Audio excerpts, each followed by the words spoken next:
Hello दोस्तों, एक बार आपका फिर से स्वागत है। आज के इस वीडियो में हम रियल्टी इंडेक्स को डिस्कस करेंगे और यह देखेंगे कि यहाँ पर इन्वेस्टमेंट अपॉर्चुनिटी क्या-क्या है और कौन से स्टॉक्स में हमें क्यों इन्वेस्टमेंट करना चाहिए और वहाँ से कितना रिटर्न आने की संभावना है। तो सबसे पहले मैं आपको बताऊं कि रियल्टी इंडेक्स में यहाँ पर एक राइजिंग विंडो फॉर्मेशन बन चुका है।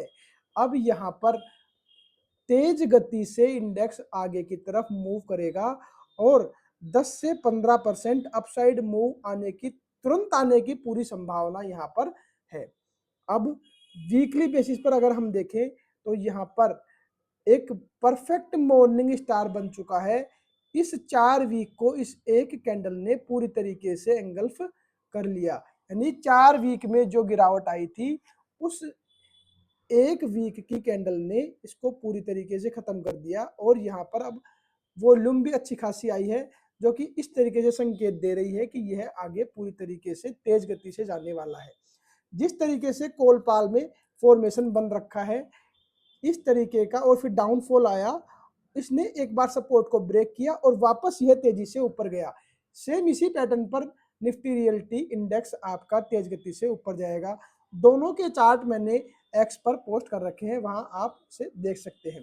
अब निफ्टी रियल्टी इंडेक्स में कौन कौन से स्टॉक्स हैं जिनमें हमें एंट्री लेनी चाहिए और उनके क्या क्या टारगेट्स रहने वाले हैं।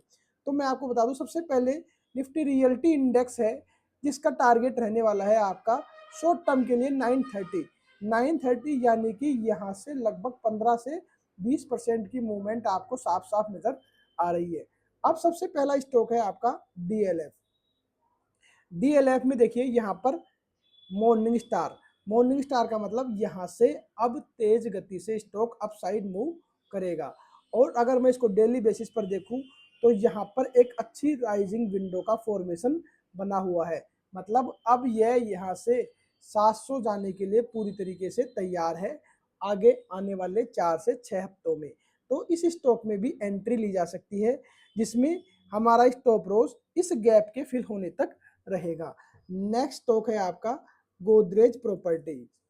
गोदरेज प्रॉपर्टीज में भी डेली बेसिस पर अगर हम देखें तो यहाँ पर एक मॉर्निंग स्टार फॉर्मेशन बना हुआ है, उसके बाद यहाँ पर राइजिंग विंडो फॉर्मेशन भी बना हुआ है।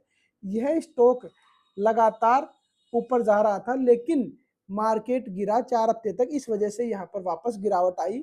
अब यह वापस उसी स्पीड से चला जाएगा जिस स्पीड से वापस नीचे आया था और जैसे ये डिसेंडिंग चैनल को ब्रेक करेगा इसकी गति ऊपर बढ़ने की और भी तेज हो जाएगी। तो जो शॉर्ट टर्म में टारगेट रहेगा वो आपका रहेगा 2100 और मिड टर्म में आपका टारगेट 2800 रहने वाला है और जो आपका स्टॉप लॉस है वो लगभग 1420 के आसपास रहेगा। तो इस स्टॉक में भी अच्छे रिटर्न के लिए एंट्री ली जा सकती है। अब आपका नेक्स्ट स्टॉक है लोधा डेवलपर्स।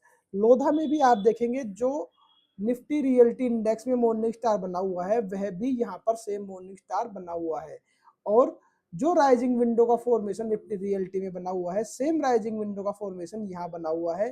साथ में यहाँ पर सबसे नीचे यहाँ एंगल्फिंग फॉर्मेशन बनाया हुआ है, जिसका मतलब एक रिवर्सल का टाइम आ चुका है।